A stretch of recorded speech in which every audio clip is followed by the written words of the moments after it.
What is up, guys, and welcome back to another video. We got another fishing cheater video for you guys. So in this one, we're going to talk about two different and separate cheaters, both in the kayak fishing world. One of them I was actually present for when he cheated, and I actually helped catch the cheater. But yeah, guys, we're going to dive right into this. Stay tuned.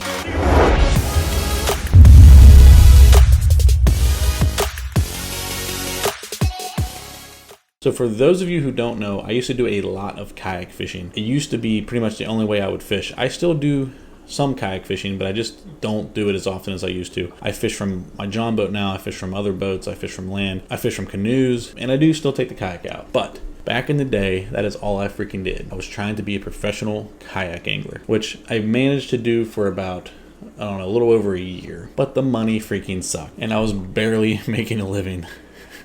So I stopped. One of the tournament trails that I used to fish, and then I even helped run, I was actually emceeing several of the events. A guy of the name of Andrew Shepard decided to come fish. This was actually at Dale Hollow, which was one of my favorite lakes. I actually fished Dale Hollow a lot when I was growing up and stuff. So to go out there and MC a kayak tournament just sounded like an awesome idea. But yeah, this guy, everybody was talking about how he was a freaking stick and how he won every one of their local events. He hasn't been beaten. He wins every single event. No one could understand why.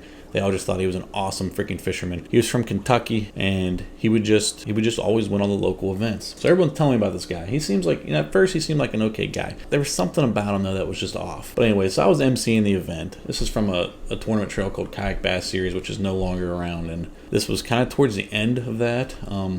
I could get into a whole freaking story about the Kayak Bass Series. Oh my gosh, what a freaking shit show. But for a small period of time, it did have a lot of momentum and was bringing big crowds of people. I remember like getting everything set up for the weigh-in and everything, and my old business partner was going through and he was checking out the fish. He was judging the fish. So I don't know if you guys know, but a kayak tournament, you have to use a measuring device, and we'll actually get into this again because the other guy cheated in a similar fashion. Use a measuring device called a hog trough. There's other ones that are accepted now. I don't know the names. And you have to go, and all the fish are submitted. So it's basically catch, photo, release. You catch a fish, put it on the measuring device, take a photo, submit the photo, and then you have to have people judging to make sure that the photos were legit, like they weren't doctored, and that they were fishing in bounds and all that stuff. Make sure the fish wasn't dead. Well, I remember like looking over his shoulder, looking at some of these fish, and being like, "Dang, that is a skinny freaking bass," because it was like a 19-inch bass or something. But it just was so freaking skinny. It didn't even like fill out the whole hog trough. And I was like, something is weird there. I remember making a joke saying, man, it looks like a speckled trout, just like the way it was shaped. But we didn't think much of it. Like, we just kind of like, that was it. Well, the tournament goes on. People are catching some nice fish. We host the weigh-in. I'm emceeing the weigh-in. We're going through the submissions. And lo and behold, Andrew Shepard, the guy that everybody said was going to win, freaking wins. And I remember it was odd because he ended up taking off. He ended up like just as soon as he won, just like got his check and left. Well, I actually had to go hunt him down. He was like running across the dock. I had to go hunt him down to bring him back to get a photo of the big check since he was the first place winner. And we took the pictures and everything, and that was that. Man, I just realized more to this freaking story. But yeah, then we had then they had to do lie detector tests and all that. But anyways, we were going back through and reviewing the photos, and it was obvious that something was wrong with all of his fish. And then we even saw that some of the fish were duplicates, like they were the same fish, but they were different lengths. So we didn't understand what the heck was going on. Well, it turns out that he had 4 different hog troughs that he had cut and glued back together and made them shorter. And he was taking it from the beginning of the hog troughs. So like the first like 8 inches is just space. There's no measuring like device on it. Like there's no measurement. And that's where he was taking the chunks out. And he had 4 different ones, so he could catch one fish and upload it 4 different times and nobody would think anything of it because it was different sizes. And apparently he had been doing this for years. He had been stealing all this money from his local tournaments, like his local tournament trail in Kentucky, and it was just a huge freaking deal. Well then, so the second place guy was to take a lie detector test, and he was kind of his name was Jason McRae. He was another guy that everyone kind of suspected of cheating. And I can actually do a whole video about Jason McRae, but this one isn't about that. But anyway, he failed the polygraph test, so there was actually 2 cheaters in that event, and then the third place guy, which I believe was my buddy Al Hicks. I could be wrong, but I believe it was him, ended up getting first place. Crazy event. I just remember when I ran over to the dock to get him, and I stopped him, and I was like, hey, I was like, Andrew. He turned around and he looked like a deer in headlights. Like, he looked like he was caught just then. But I didn't know what was going on yet. But like looking back, like he was definitely thinking that the gig was up right then. But I was just calling him to come take a photo. And it was actually kind of a similar scandal to the walleye cheaters that's going on. Like, the Chase Kaminsky, Jake Runyon stuff.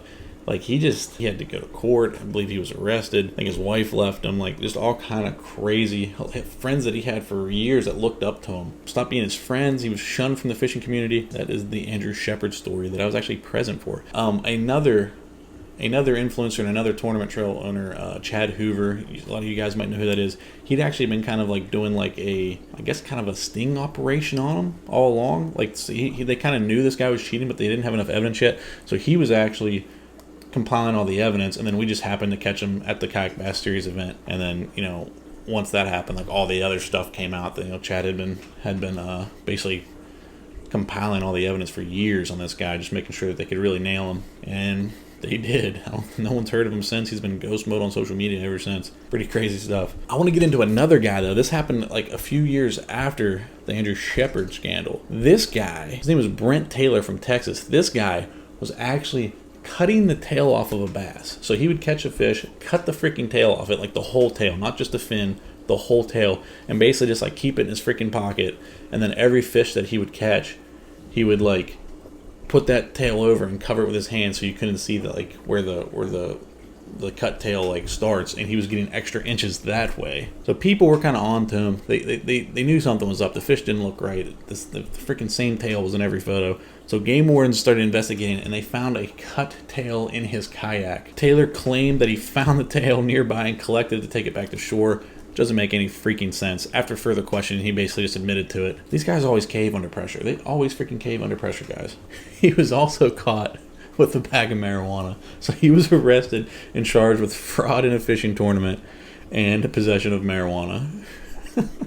So he was arrested. I don't know what happened. I'm sure he probably, those aren't huge charges. I'm sure he ended up just getting out. Because I don't think it was I don't think it was a big tournament. But yeah, so you got Andrew Shepard, who was cutting the hog trough, and that happened back in like 2016. I want to say 2016. I was there. You think I'd know, but it was 2016, 2017, and then this Brent Taylor incident happened in 2018. So a couple years later, he looked like he kind of learned from the Andrew Shepard stuff and was like, "Wow, I'm not going to doctor the board, but I'll doctor the fish," and that's what he did. Both guys got caught. Both guys got shunned from kayak fishing. I've said it in other videos, but it is amazing what people would do to try and cheat. And a lot of these kayak tournaments, like, they're not insane payouts. Like, some of them are. Like, there are some huge, like the Hobie Bass and FLW's got a tournament now. Some of them are big payouts. But back then, especially, they weren't that big of payouts. You weren't making a lot of money. You'd be lucky to make a couple grand. It's not worth it. It is not worth your reputation. It is not worth going to jail and looking like a complete freaking idiot to win a couple $1,000s and to get people to think that you're good at fishing. Yeah, guys, comment below. Let me know what you think. Let me know if you've heard of these before. They were pretty big deals in the kayak world just a few years ago. But yeah, guys, that is all I have for you. Thank you so much for watching. If you haven't already, please smash the subscribe button, hit the like button, and I'll see you next time.